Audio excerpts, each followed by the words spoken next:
A 13-year-old boy vanished in broad daylight at a bus stop with people nearby, and no one saw what happened. Daniel Morcom had missed his first bus, and witnesses confirmed he stayed, waiting alone for the next one to arrive. Minutes later, he was gone, but there was no sound, no struggle, and no clear moment anyone could point to. When police arrived, they had a timeline, they had witnesses, but they had no crime scene to work from. One person reported a car circling the area. Another described a completely different vehicle, and neither could be confirmed. From the first day, investigators believed someone had taken him, but they could not prove who or how. A suspect emerged early in the investigation, someone who kept appearing in the background, but every check came back legally insufficient. Police followed him, questioned him, and monitored him, but nothing crossed the threshold needed to act. As the years passed, the case did not go cold. It stayed active, but it never moved forward. The same unanswered question remained at the center of it. What actually happened in those missing minutes? And after years of silence, the answer did not come from evidence. It came from the suspect himself. The sequence begins with a confirmed timeline, where Daniel Morcom left his home in Palm Woods on the afternoon of December 7, 2003, heading toward a nearby bus stop on Nambour Connection Road. He was wearing a red t-shirt and shorts, carrying no phone, and was expected to catch a bus to the Sunshine Plaza, a routine trip he had taken before. The first bus passed the stop without picking him up, and the driver later confirmed seeing a boy matching his description, still waiting calmly on the roadside. This moment became the last confirmed sighting, establishing a narrow window where everything that followed had to occur. A witness driving past reported seeing a young boy alone at the bus stop, with no signs of distress or interaction with anyone. Another witness described a vehicle moving slowly near the area, but the description did not match other reports and could not be verified. Police later confirmed that multiple vehicle descriptions were provided, including different colors and models, none consistent enough to identify a specific suspect vehicle. There were no reports of a struggle, no screams, and no physical disturbance at the location when officers first examined the scene. Search teams immediately expanded into the surrounding bushland, roadsides, and nearby properties, but found no belongings, no clothing, and no trace of movement. This absence of physical evidence meant there was no clear crime scene, removing the starting point investigators rely on to reconstruct events. Without a location of contact or struggle, police could not determine whether he entered a vehicle willingly or was forced. From the first day, the case was defined not by what was found, but by what was missing, and that gap would shape every step of the investigation.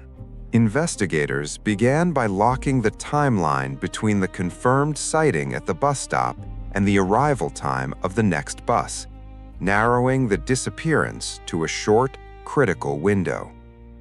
They canvassed every property along Nambour Connection Road, asking residents about unusual sounds, unfamiliar vehicles, or any interaction they might have seen. No one reported hearing a struggle or seeing a forced abduction, reinforcing the problem that there was no clear point of contact. Police revisited the vehicle sightings, comparing statements that described a dark sedan, a light-colored car, and a larger vehicle, but none of the descriptions aligned closely enough to isolate one lead. Without a license plate or consistent identification, each vehicle lead remained speculative and could not be prioritized. attention shifted to individuals who lived nearby or had routine access to the area, including a man named Brett Peter Cohen, who was known to frequently travel along the same road and had been seen driving through the corridor around the time Daniel disappeared. Police identified Cohen early because his movements placed him within the narrow time window of the disappearance, and his proximity to the route made him one of the few individuals who could not be excluded. Records confirmed that he was in the region at the time, but there was no direct evidence placing him at the exact moment of disappearance. Police conducted interviews, checking his movements and looking for inconsistencies, but his statements did not produce contradictions strong enough to justify an arrest. Surveillance was quietly introduced, monitoring his behavior over time, but no suspicious activity connected him directly to the disappearance. Investigators also examined transport routes, considering whether Daniel could have left the area voluntarily, but all verified information showed he remained at the bus stop. By the end of this phase, the investigation had a likely suspect based on proximity and timing, but legally, the case was still built on uncertainty. As the investigation continued, attention returned repeatedly to Brett Peter Cohen, not because of new evidence, but because he remained one of the few individuals whose timeline could not be separated from the moment Daniel disappeared.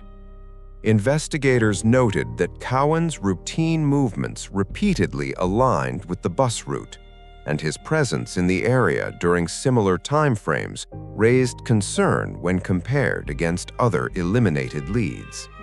Unlike other persons of interest, his timeline overlapped directly with the critical window, which kept him in focus despite the absence of physical evidence. Police examined his background in detail, identifying prior behavior that suggested a risk pattern, but none of it could legally connect him to Daniel's disappearance. They rechecked his movements on the day, comparing timelines against known sightings, but the gap at the bus stop still could not be filled with direct proof. When questioned, Cohen maintained consistent statements, offering no contradictions that could be used to escalate the case. Investigators reviewed his vehicle access, attempting to match it with the conflicting witness descriptions, but no confirmed link could be established.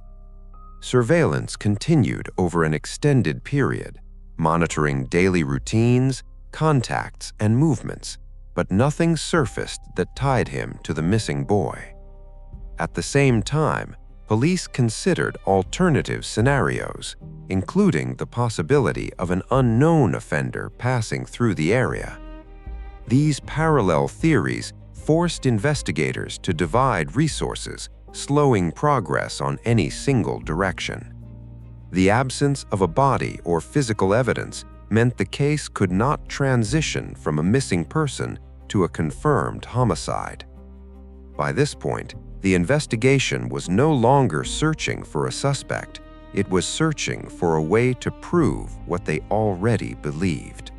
As the case gained national attention, the volume of incoming tips increased dramatically, but most added noise rather than clarity. Investigators followed reports of sightings in other towns, possible abduction attempts, and unrelated offenders, checking each lead against the established timeline. Every tip was tested against what was already verified, and most were ruled out because they placed Daniel in locations that contradicted the last confirmed sighting. Several individuals falsely claimed involvement, but their statements failed basic verification checks when compared to known facts. Police revisited the bus stop repeatedly, re-examining the scene to identify anything that might have been missed during the initial response. Despite these efforts, there was still no physical evidence, no new witness, and no clear reconstruction of how the abduction occurred. The suspect remained under observation, but repeated interviews produced no admissions and no inconsistencies strong enough to act on. Legal limitations prevented police from detaining him without new evidence, even though he remained central to the investigation. Internally, the investigation reached a point where traditional methods had been exhausted, and every known approach had failed to produce progress. The case was not inactive, but it had stopped moving forward in any meaningful way.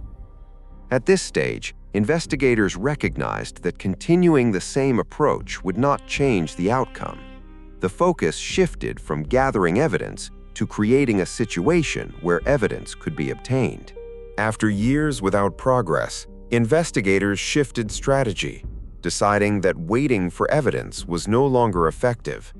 They designed an undercover operation, creating a fictional criminal syndicate to approach Brett Peter Cowan in a controlled environment.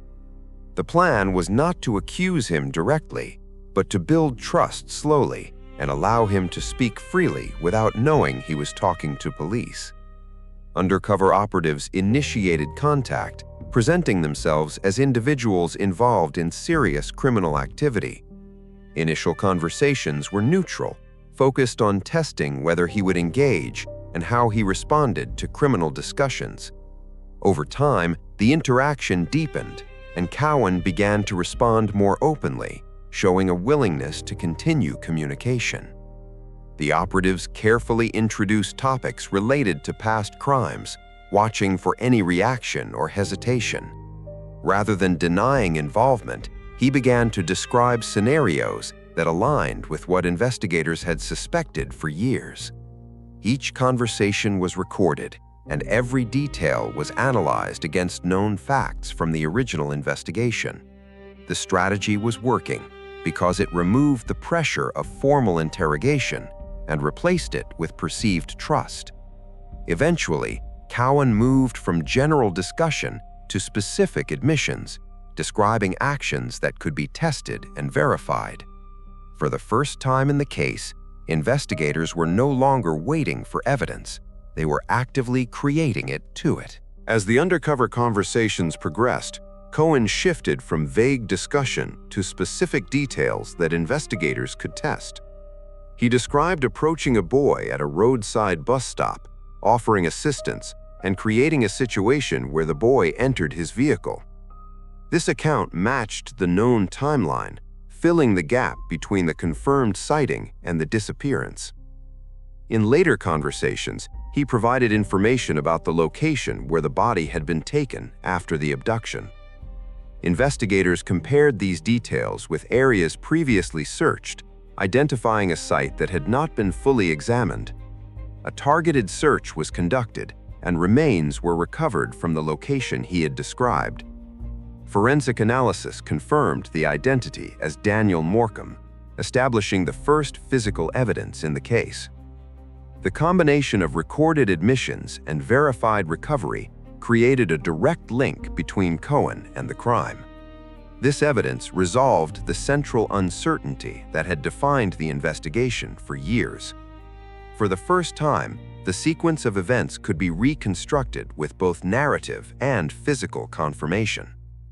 During the undercover conversations, Cowan described the act as an opportunistic abduction driven by sexual intent, targeting a moment when Daniel was alone and vulnerable.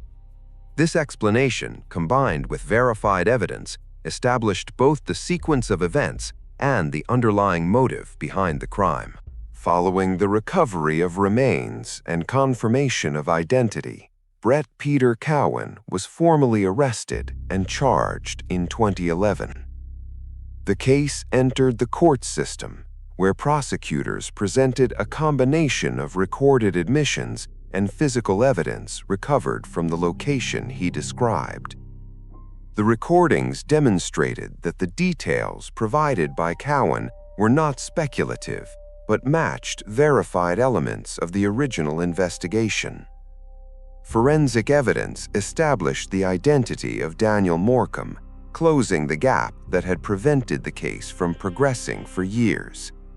The prosecution argued that the sequence of events, supported by both confession and recovery, formed a complete and consistent narrative. The defense challenged the reliability of the undercover operation, questioning whether the admissions were influenced or constructed. However, the court determined that the statements were voluntary and aligned with independently verified facts. In 2014, Brett Peter Cowan was found guilty of abduction and murder and sentenced to life imprisonment. The court accepted that his own admissions, supported by forensic recovery, demonstrated both intent and responsibility beyond reasonable doubt. The case demonstrated that the original investigation had identified the correct suspect early, but lacked the evidence required to act. The undercover operation succeeded by creating the conditions where the suspect provided the missing evidence himself. After more than a decade, the investigation reached a conclusion, replacing uncertainty with a complete and proven account of what had happened.